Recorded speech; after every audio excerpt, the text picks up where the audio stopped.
کے مرتبہ کو پہچان سکے، جان سکے، اس کے جاننے کا حق ہے۔ تو لہذا ہماری ماں بہنوں بیٹے کے لیے بھی ضروری ہے کہ ہم ان کو سیدہ کائنات کی سیرت پڑھائیں، اور ہمارے بیٹوں کے لیے ضروری ہے کہ ہم ان کو امام حسن اور امام حسین سے، اگر ہم دین کی طرف نہیں لے کر آئیں گے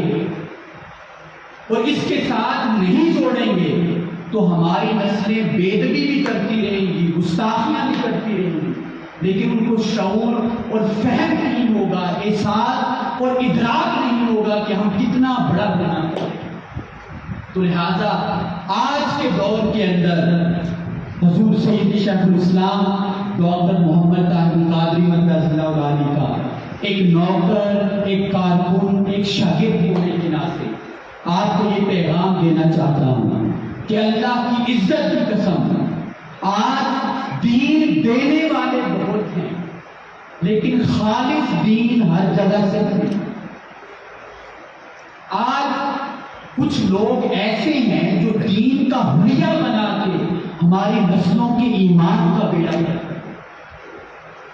ایسے لوگ ملیں گے جو سیدہ کائنات، اہل بیت اور صحابہ کے مقام و مرتبہ کے بارے میں لوگوں کے ذہنوں میں تشکیک پیدا کریں، جو اللہ کے ولیوں کے بارے میں لوگوں کے ذہنوں کو خراب کرنے کی کوشش کریں، صرف اپنی چرب زبانی اور شاطر پن کی وجہ سے۔ لیکن میں آپ کو بتانا چاہتا ہوں کہ الحمدللہ تعالی اس پرفتن دور کے اندر اللہ کی عزت کی قسم جہاں سے خالص دین ملتا ہے وہ تحریک منہاج القرآن کا ہے، وہ حضور سید شیخ الاسلام۔ آپ آئیں، ان کا مطالعہ کریں، اس سے جڑیں، اس کو دیکھیں، سنیں، سمجھیں، آپ کو پتہ چلے گا کہ میرے مصطفیٰ کی محبت کس کو کہتے ہیں، میرے مصطفیٰ کا ادب، تعظیم، عشق کس کو کہتے ہیں،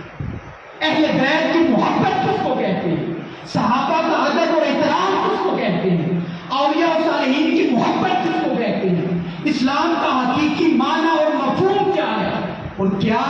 ہم نے جو دین کے بارے میں تصور بنایا ہوا ہے کیا وہ حقیقی دین ہے بھی کہ نہیں۔ تو لہذا اگر آپ حقیقی دین سیکھنا چاہتے ہیں، اپنی نسلوں کو ادب کے اندر اور ادب کے پیکر اور لباس کے اندر مسیر کرنا چاہتے ہیں، ان کے دلوں میں میرے مصطفیٰ کی محبت کو زندہ ہوتا دیکھنا چاہتے ہیں اور اس نور میں ان کو پروان چڑھنا دیکھنا چاہتے ہیں، تو آئیں تحریک منہاج القرآن سے جڑے، تحریک منہاج القرآن سے وابستہ ہوں۔ اللہ کی قسم، اللہ کی ذات آپ کو دین کا حقیقی نور عطا کرے۔ تو لہذا آخر میں میرا یہی پیغام ہے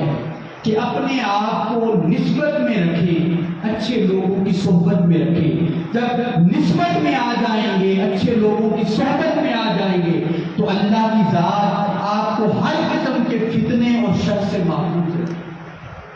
تو یہی ایک طریقہ ہے آج کے دور کے اندر بچنے کا۔ اور آخر میں میری دعا ہے کہ اللہ کی ذات ہمارے ملزم بھائی کے والد صاحب ان کے درجات بلند فرمائے، ان کو آقا علیہ السلام، سیدہ کائنات فاطمہ الزہرا اور اہل بیت خصوصی نگاہ محبت اور نگاہ شفقت عطا فرمائے، اور اس کے ساتھ ساتھ ہم سب کے جن کے جو رشتہ دار اس دنیا سے چلے گئے ان کو بھی اللہ تعالیٰ اگلے جہاں میں برکتیں عطا فرمائے، اس کی بخشش عطا فرمائے۔